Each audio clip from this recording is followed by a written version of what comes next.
Hello friends, welcome back to Abitha's kitchen. நாம் இன்றைக்கி பார்க்க போகிற ரெசிபி தஹி ஆலு. இது வந்து தயிர் பேஸ்ட் ஒரு கிரேவி, சப்பாத்தி, ஜீரா ரைஸ்க்கெலாம் ஏற்ற ஒரு சூப்பரான ஒரு சைட் டிஷ். வாங்க எப்படி செய்கிறதுன்னு பார்க்கலாம். ஃபஸ்ட்டு ஒரு பேனில் 3 டீஸ்பூன் அளவு எண்ணெய் சேர்த்துக்கலாம். இது என்ன வேக வச்சு கட் பண்ணி வச்ச உருளைக்கிழங்கு எடுத்துருக்கேன். 2 உருளைக்கிழங்கு இந்த மாதிரி கட் பண்ணி சேர்த்துக்கோங்க. கொஞ்சமாக உப்பு சேர்த்துக்கலாம். மஞ்சள் தூள் 1/4 டீஸ்பூன் அளவு சேர்த்துக்கலாம். 1/4 டீஸ்பூன் அளவு மிளகாத்தூள். இது எல்லாத்தையும் சேர்த்து அந்த மசாலா வந்து மேலே கோட் ஆகிற அளவுக்கு நல்லா இந்த மாதிரி வதக்கிக்கோங்க. ஸ்லோ ஃப்ளேம்லேயே வச்சு ஒரு 5 நிமிஷம் அளவுக்கு நல்லா இந்த மாதிரி ஃப்ரை பண்ணிவிட்டு தனியாக எடுத்து வச்சுக்கலாம்.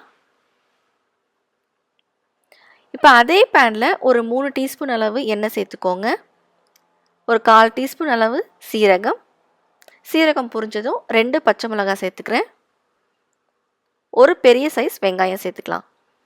இப்போ இந்த வெங்காயம் வதங்கிறதுக்குள்ளே நம்ம தயிர் வந்து நல்லா ஃபஸ்ட்டு கடைஞ்சி வச்சுக்கலாம்.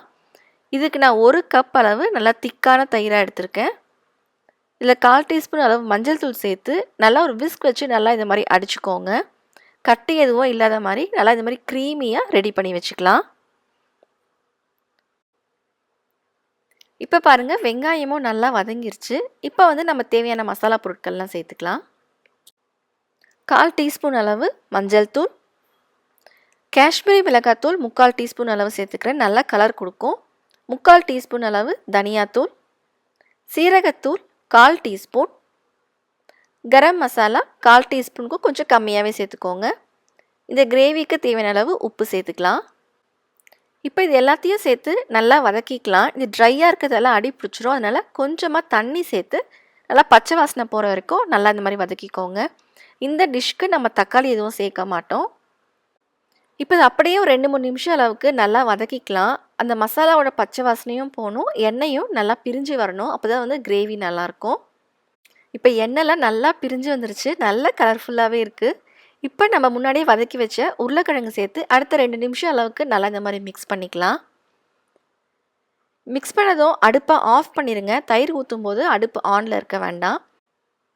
இப்போ கடைஞ்சி வச்ச தயிரை வந்து இதில் சேர்த்து நல்லா மிக்ஸ் பண்ணிக்கோங்க. இது நல்லா கலந்ததும் அதுக்கப்புறம் நம்ம அடுப்பை ஆன் பண்ணிக்கலாம். கிரேவி வந்து ரொம்ப திக்காக இருக்கிற மாதிரி இருந்துச்சுன்னா தேவையான அளவு தண்ணி சேர்த்துக்கோங்க. தண்ணி அதிகமாகவும் சேர்க்க வேண்டாம். நான் ஒரு 1/4 கப்புக்கும் கம்மியாக தான் தண்ணி சேர்த்தேன். இது அப்படியே ஒரு 2-3 நிமிஷம் அளவுக்கு நல்லா கொதிக்க வச்சுருங்க. இப்போ பாருங்கள், நல்லா கொதித்ததும் எண்ணெயில் நல்லாவே பிரிஞ்சு வந்திருக்கு. இந்த கன்சிஸ்டன்சி இருந்தால் தான் வந்து இது கிரேவி நல்லாயிருக்கும்.